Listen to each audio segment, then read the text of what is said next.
Today's theme is longing to be heard. Our partner in Scripture for this lesson is Jonah, the prophet who was sent to Nineveh. And after prophesying to a people he really didn't like, and a prophecy he didn't want to give, Jonah sits on a hillside and waits for God to destroy them. Of course, it doesn't happen. As half-hearted as Jonah's prophecy was, as hard as he worked to avoid delivering the message, God's warning turns into a form of change for the people in Nineveh. God sees them change their ways and God forgives. And Jonah is livid.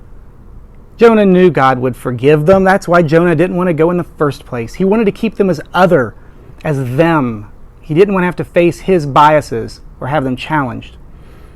But God is God and Jonah is not. Something God reminds Jonah of along the way, but not until God has heard Jonah out. Listen to all his anger, his venom, his frustration. God can take it all.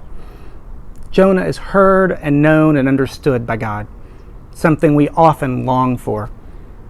And then God kind of hands it back to Jonah and says, hey, I'm God and you're not. I created all of this. Should I not care for these people too? That's where the story ends.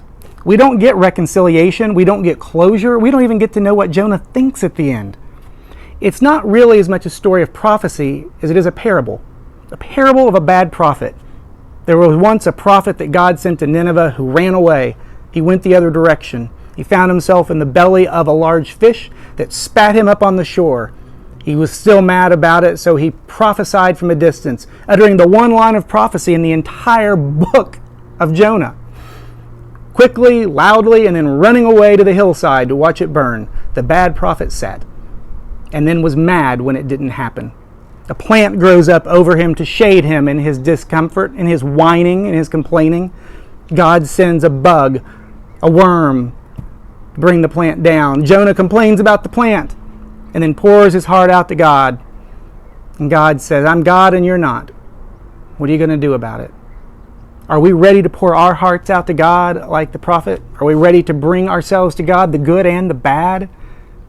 Are we as longing to be heard as Jonah was, as longing to be understood in our hurts, in our biases, in our hopes, in our dreams? Do we feel someone has listened to us? The promise is there for God to hear us. The challenge is there for us to listen to each other because we know our campers are longing to be heard.